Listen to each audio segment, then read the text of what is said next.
Assalamualaikum warahmatullahi wabarakatuh.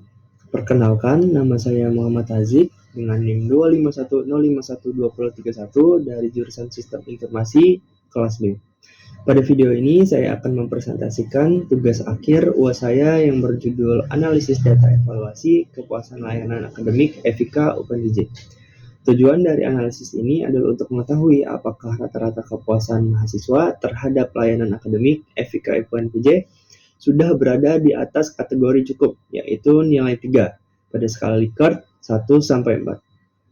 Untuk menjawab pertanyaan ini, saya akan melakukan analisis mulai dari statistik deskriptif, pendugaan parameter, hingga uji hipotesis rata-rata menggunakan data sampel yang diambil secara asak dari populasi. Selanjutnya, kita masuk ke data dan sampel. Data yang digunakan dalam tugas ini adalah data dummy, yang disusun berdasarkan struktur instrumen evaluasi layanan oleh mahasiswa, atau ELM EVIKA UPNVJ. Karena bersifat dummy, data ini tidak mencerminkan kondisi real layanan akademik, melainkan kita gunakan sebagai media pembelajaran untuk memahami proses analisis statistik berbasis sampel. Populasi dalam studi kasus ini terdiri dari 100 data responden mahasiswa, dan dari 100 data tersebut, saya mengambil 30 responden sebagai sampel untuk dianalisis. Teknik pengambilan sampel yang saya gunakan adalah simple random sampling atau pengambilan sampel acak sederhana. Dalam teknik ini, setiap responden pada populasi memiliki peluang yang sama untuk terpilih menjadi sampel. Di sini, saya membuat nilai acak, lalu pada baris-baris ini atau data-data ini akan saya urutkan berdasarkan nilai acak ini. Dan 30 data pertama akan saya ambil sebagai sampel. Alasan penggunaan 30 responden adalah karena jumlah ini sudah cukup untuk menerapkan konsep pendugaan parameter dan uji hipotesis. Selanjutnya kita masuk ke dalam variabel dan hipotesis. Dalam dataset ini terdapat dua variabel, yaitu variabel X dan variabel Y. Variabel X adalah kualitas layanan akademik yang merupakan rata-rata dari 5 indikator, yaitu keandalan, daya tanggap, kepastian, empati, dan sarana. Variabel ini hanya ditampilkan sebagai pelengkap dataset dan tidak digunakan dalam analisis. Variabel utama yang saya analisis adalah variabel Y, yaitu kepuasan mahasiswa yang merupakan rata-rata dari 4 indikator, yaitu kepuasan umum, kesesuaian dengan kebutuhan, rekomendasi, dan kepuasan terhadap perbaikan layanan. Seluruh perhitungan statistik deskriptif, pendugaan parameter, dan uji hipotesis dilakukan terhadap variabel Y ini. Karena skala Likert yang digunakan adalah 1-4, maka nilai 3 ditetapkan sebagai nilai acuan atau batas kategori cukup. Berdasarkan nilai acuan tersebut dirumuskan hipotesis, yaitu H0 rata-rata Y kurang dari sama dengan 3, yang artinya rata-rata kepuasan mahasiswa belum lebih dari kategori cukup. Lalu HA, yaitu rata-rata Y lebih dari 3, yang artinya rata-rata kepuasan mahasiswa lebih dari kategori cukup. Karena hipotesis alternatif menggunakan tanda lebih besar dari, maka pengujian ini menggunakan uji satu arah kanan dengan tingkat signifikasi alfa sebesar 5%. Baik, selanjutnya bisa kita lihat 30 data responden yang sudah saya ambil. Data di sini saya olah menjadi tabel-tabel di sini, yaitu seperti tabel statistik deskriptif, pendugaan parameter, dan tabel uji hipotesis. Pada tabel ini, sel dengan warna background abu-abu adalah sel yang kita fokuskan untuk dianalisis, dan sel putih hanya sel pendukung untuk menghitung sel abu-abu. Baik, selanjutnya kita masuk ke bagian statistik deskriptif.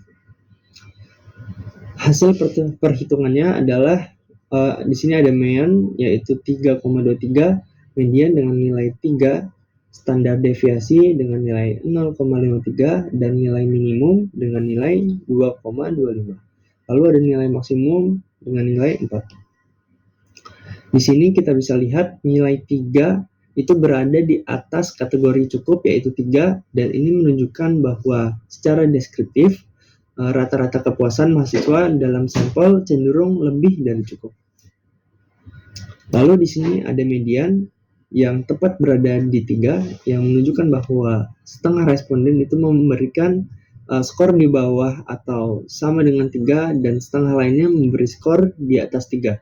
Karena selisih antara mean dan median relatif kecil, distribusi kepuasan mahasiswa cenderung seimbang, sehingga mean dapat digunakan sebagai representasi yang cukup baik.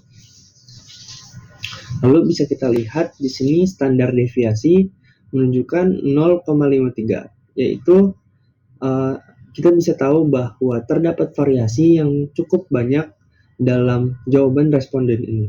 Tidak semua mahasiswa memberi penilaian yang seragam. Terakhir, kita bisa lihat nilai minimum dan nilai maksimum.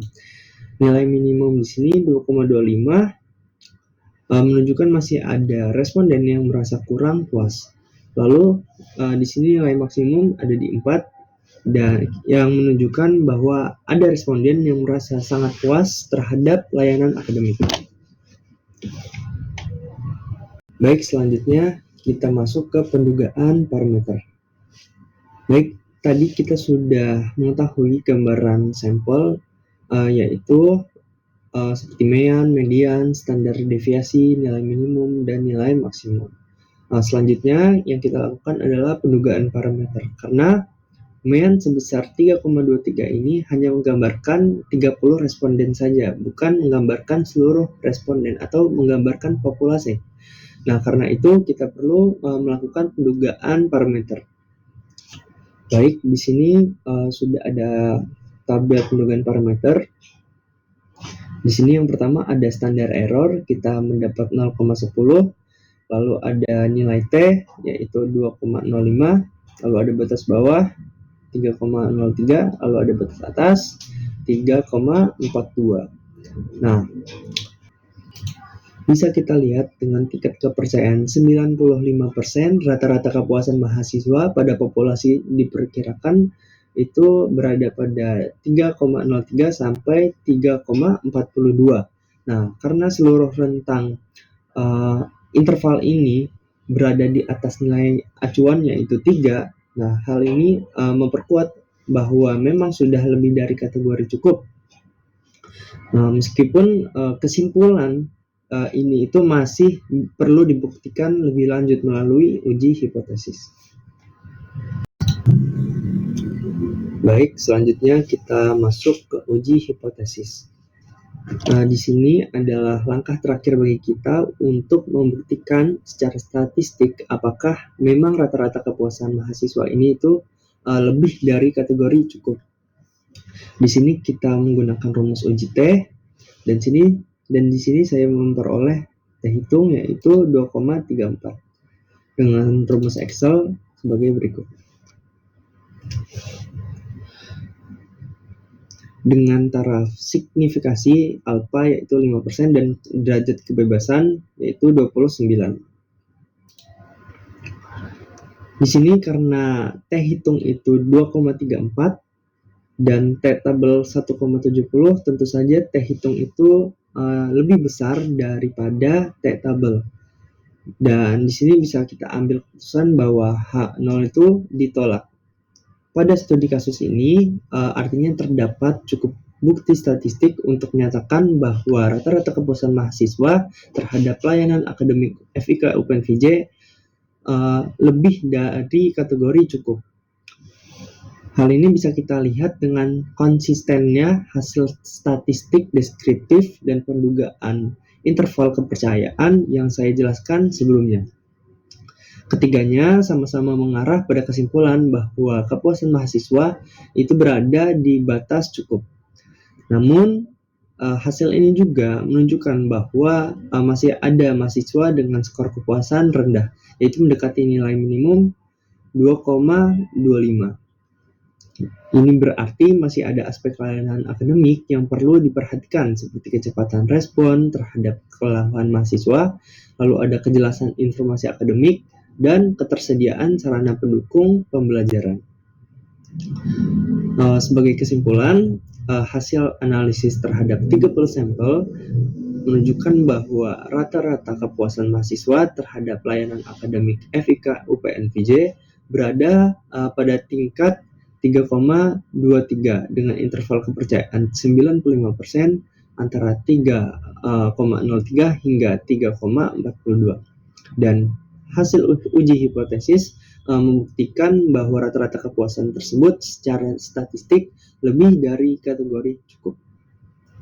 Sebagai rekomendasi dari saya sendiri, fakultas dapat mempertahankan aspek layanan yang sudah dinilai baik oleh mahasiswa, tapi juga tetap harus memperbaiki aspek-aspek yang masih mendapat skor rendah, khususnya terkait daya tanggap, kejelasan informasi akademik, dan sarana pendukung pembelajaran. Evaluasi seperti ELOM ini juga sebaiknya dilakukan secara berkala agar kepuasan mahasiswa dapat terus dipantau. Mungkin demikian tugas presentasi dari saya. Terima kasih atas perhatiannya. Mohon maaf bila ada salah kata. Wassalamualaikum warahmatullahi wabarakatuh.